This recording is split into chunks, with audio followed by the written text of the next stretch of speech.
So just like we discussed in the most recent Tears of the Kingdom video on the channel, where we discussed some new snippets that were pulled from the Nintendo of Japan Tears of the Kingdom website, we talked about that we will not see any official put together trailers for this game before launch, as according to Nintendo themselves, the most recent 3+ minute trailer would be the final pre-launch trailer. However, I did believe that Nintendo would continue to feed us little drip feed style content updates with a different look at certain clips we've already seen, in addition to likely some character shoutouts and story backbuilding for some of the characters that we need to know more about, likely the next generation of champions that are fighting alongside Link. And in today's video, we have to go over all of the newest gameplay footage that has been officially released on the Nintendo of Japan YouTube channel. So if you are trying to avoid spoilers and leaks for this game, this is all part of Nintendo's official promotion, but there's a number of different things that we can see from these new clips floating around online, including some new combat gameplay and interesting environments that Link is in, and we have to get on the same page with all of those details right now.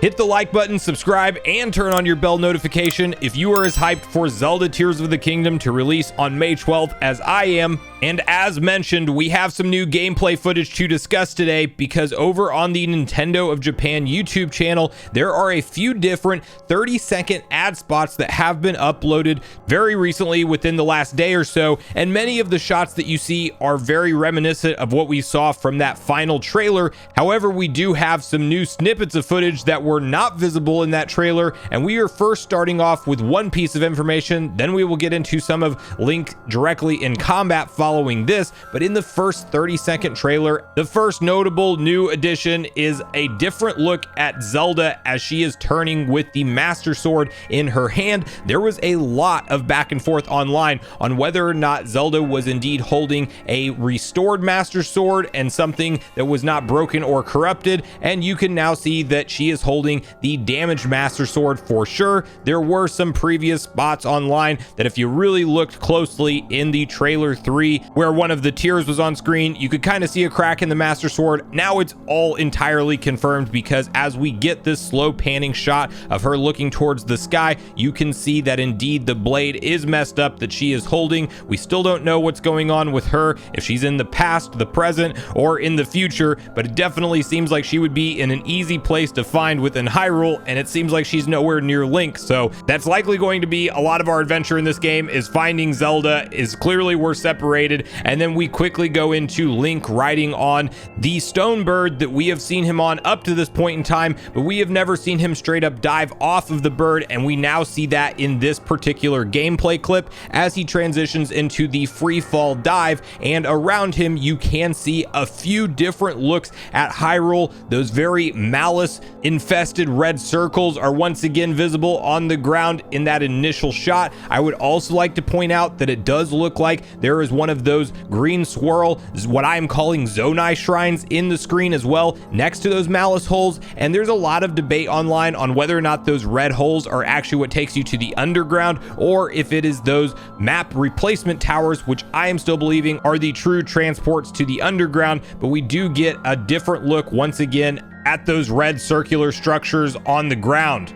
Now, as Link continues his free fall, you can see him pass a couple map towers on his way down with the camera panning. And of course, these are not anything new. We've already seen these plenty of times. We know that there is light beaming up from the ground beneath these likely tunnels that are transporting you to the underground. That's still what I believe that they are. And there's just a couple of them in the shot. Nothing else really notable here besides that. And then we transition to what I would say is maybe the most notable part of this entire new trailer piece, which is the fact that we are looking at Gerudo Desert, specifically where the 7 heroine statues sit. And what is interesting about this is, one, not all of them are there. It appears to be missing 2 entirely, and a third one is almost buried. And these are significant because there is a lot of ties to the heroine statues and the sages. And then you probably know that the Tears of the Kingdom are likely aligned with the sages in some way, shape, or form. At least it definitely seems to be the case for a central story point in this game. So what is going on with this?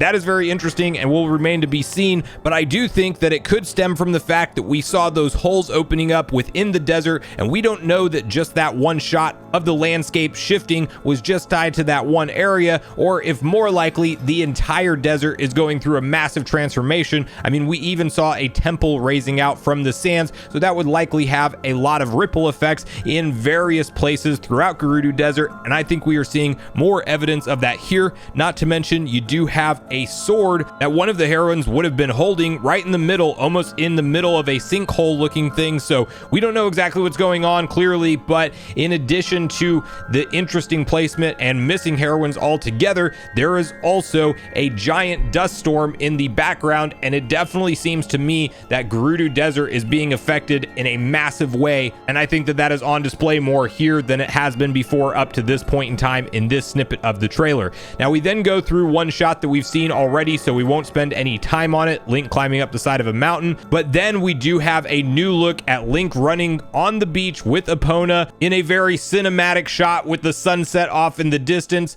Some have noted too that there's definitely glowing lines in the beach sand that he briefly rides past, and we will also see this once again in a second, so we will revisit it there. We then see Zelda gazing off into the sky once again, and the look at the game on the Nintendo Switch, you can clearly see those glowing patterns on the beach, and these do look very similar to all of the different drawings or markings we have seen within the land of Hyrule, where if you were zoomed out from above, you may see some kind of beast creature similar to what we've seen on mountainsides and even just on the ground, and it's hard to tell what these are, and I really won't speculate on it because I'm not sure myself, but it's not just any standard beach with reflection from the sun. Those are definitely glowing lines within the sand, and that I think is notable for something that will be happening within Tears of the Kingdom.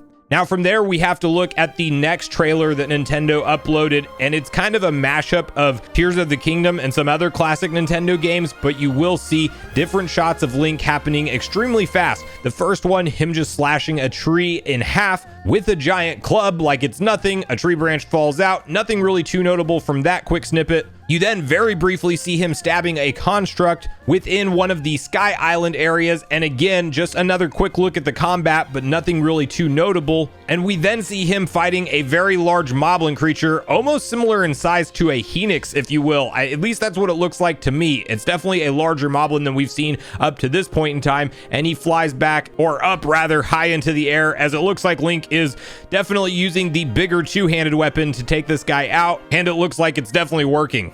Now next up, we see Link with a spear and a mushroom on the tip of it, confirming that not only can you fuse mushrooms to shields and things, you can just throw them on any weapon, even a combat one. I really think that the fuse ability is going to be somewhat limitless, and this is just another quick snippet of proving that. You then have a few very quick shots of Link flashing an enemy, using the wind to push a raft forward, and lastly, a quick spin attack with a beautiful looking tree in the background. Mind you, pink leaves, it looks like it's fall time over there. Anyway, those three actions go by very quickly. And in our next shot, we see Link in the sky with one of his vehicles that he is of course put together with his Ultra Hand ability, and notably there are no batteries visible on this sky vehicle, maybe insinuating that we can ride these for quite a bit longer, or maybe the batteries are hidden or out of frame. We've seen this craft before, but this is definitely the first time we've gotten a top-down look at it in a detailed manner like this, and all things considered, it looks pretty cool. Now you then have a bunch of quick action sequences from Link that we will leave playing kind of in a loop here. Nothing super notable other than we once again see that cannon fused to a weapon where he shoots it off at a stone talus. That definitely looks like an effective weapon of choice. He shoots an apple off of a tree. He's lighting a fire and busting a rock with some minerals in it. And there's also one shot where he's firing a bow near some colorful flowers, where a lot of people online have debated on where this is. It seems as though it could be Hateno Village, but it's actually in an area that wouldn't have had that building in it before. So this very well could signify that, yeah, there's going to be a lot of villages popping up as we traverse throughout the game. And it may be similar to the Tarrytown quest, where as we complete different side quests, these things actually pop up as the story progresses.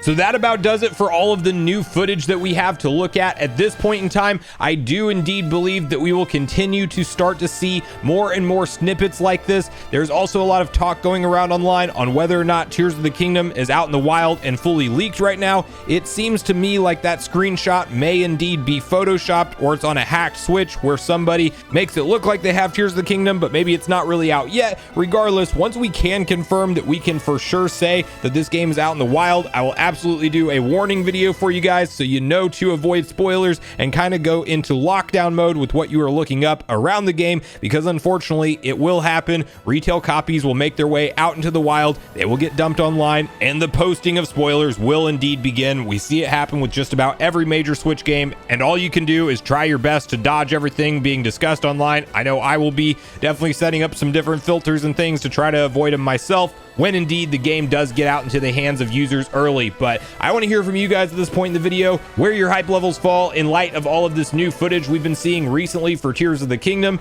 Have you seen enough and you're ready to go for May 12th? Are you still somebody who's on the fence and doesn't think like it's quite worth it for the $70 price tag? Do you have any interesting theories or points that I missed within that footage that you could share, and what are they? So definitely tell me that. I would love to hear them because there's a lot of different interesting ones online right now. So regardless of your thoughts and feelings on everything we talked about today, I do look forward to hearing from you all in the comments down below before we leave the video, as I do look forward to getting a back and forth conversation started with you all around this topic. Go watch yesterday's video next if you haven't already, which is on screen right now. Also make sure you like, subscribe, turn on your notification bell, and I will see you guys in the next video.